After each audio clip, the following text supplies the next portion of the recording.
Captain Vijayakanth அண்ணா வந்து இறந்துட்டாருன்ற விஷயம் வந்து கேள்விப்பட்டேன். ஆனா என்ன மன்னிச்சிருங்க, முதல்ல என்ன மன்னிச்சிருங்க. நான் சத்தியமா இந்த நேரத்துல நான் உங்க பக்கத்துல இருந்து உங்க முகத்தை ஒரு முறை பார்த்து ஒரு காலத்தொட்டு கும்பிட்டு அவங்க கூட இருந்திருக்கணும். நான் வெளிநாட்டுல இருந்தது என் தப்பு, என்ன மன்னிச்சிருங்க.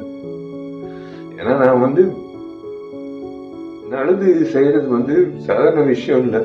எங்களை மாதிரி ஆளுங்க நல்லது செய்யறது சாதாரண விஷயம் இல்லை. எங்கேயோ ஒரு யாரோ யார்கிட்டயும் இந்த ஒரு கத்துக்கிட்டு இருந்திருக்கணும். அது நான் உங்ககிட்ட நான் கத்துக்கிட்டேன், சத்தியமா சொல்றேன்.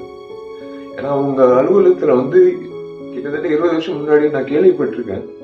நான் நிறைய பேர் சொன்னது நான் கேட்டிருக்கேன். உங்க அலுவலகத்துக்கு யாராவது பசியோட வந்தா நீங்க வந்து சோறு போட்டு அனுப்புவீங்க. அதேதான் நான் வந்து நானும் செய்யணும் அப்படின்னு இறங்கினேன். அதே மாதிரி நீங்க எவ்வளவு உதவி பண்ணியிருக்கீங்க இந்த சமுதாயத்துக்கு. இன்னைக்கு வந்து ஒரு அரசியல்வாதியோ ஒரு நடிகர் சங்க முன்னாள் தலைவரோ இழந்ததை விட ஒரு நல்ல மனிதர் இழந்ததுதான் என்னால ஜீரணிக்க முடியல. இன்னைக்கு நடிகர் சங்கத்துல வந்து நாங்கெல்லாம் பொறுப்பேற்றதுக்கு அப்புறம் உங்களை வந்து சந்திக்கும் போது பிரேமலதா அம்மா சொன்ன ஒரே விஷயம் தான், நீங்க அந்த பதக்கத்தை மீட்டுட்டு எடுத்துட்டு வரும்போது உங்க வீட்டு நகை கூட வந்து அந்த அளவுக்கு நீங்க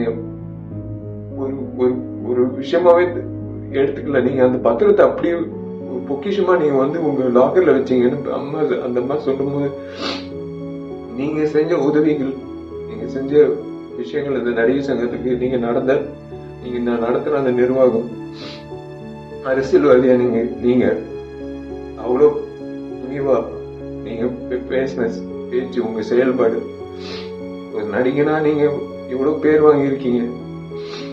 ஆனா ஒரு மனிதரா பேர் வாங்குறது சாதாரண விஷயம் இல்ல. சில நபர்கள் தான் ஒரு மனிதரா நீண்ட நாட்கள் அந்த பேர் நீடிக்கும். அந்த வகையில நீங்க இருக்கீங்க. மன்னிச்சிருங்க. உண்மையிலே நான் சத்தியமா சொல்றேன், இன்னைக்கு நான் உங்க பக்கத்துல இருந்திருக்கணும், முறையா உங்க பக்கத்துல இருந்திருக்கணும். உங்க ஆத்ம சாந்தி அடையணும். நீங்க நல்லா இருக்கணும். சத்தியமா உங்க பேர்ல நான் கண்டிப்பா வந்து உங்க பேர்ல நான் கண்டிப்பா வந்து மேற்கொண்டு நல்லது பண்ணணும்னு இன்னும் தோணுது. அவ்வளவுதான், வேற ஒண்ணும் சொல்ல முடியல. உங்களுக்கு நான் பண்ண வேண்டிய ஒரு விஷயம் இதுதான் நான் நினைக்கிறேன். கேப்டன் விஜயகாந்த் மறைவு மிக அதிர்ச்சி அளிக்கக்கூடிய ஒரு விஷயமாக இருக்கிறது. நண்பர்களால விஜி என்று செல்லமாக அழைக்கப்படக்கூடிய ஒரு நல்ல இனிய நண்பன் தான் விஜயகாந்த். 40 ஆண்டு கால நட்பு எனக்கும் விஜயகாந்துக்கும். பல படங்கள் நடித்திருக்கிறோம். தமிழ் திரைப்படத்துல வந்து மிக அதிகமான 100 நாட்கள் படமும் சில்வர் ஜூப்ளி படமும் கொடுத்தவர் விஜயகாந்த். நலிந்த நடிகர்களுக்கு என்ன உதவி வேணுமோ அதை உடனடியாக செய்து கொடுக்கக்கூடிய நல்ல மனம். ஒரு நாளைக்கு சுமார் 200 to 250 பேர் அவர் ஆபீஸ்ல சாப்பிட்டுட்டே இருப்பாங்க. அந்த அளவுக்கு ஒரு பரோபகார குணம்.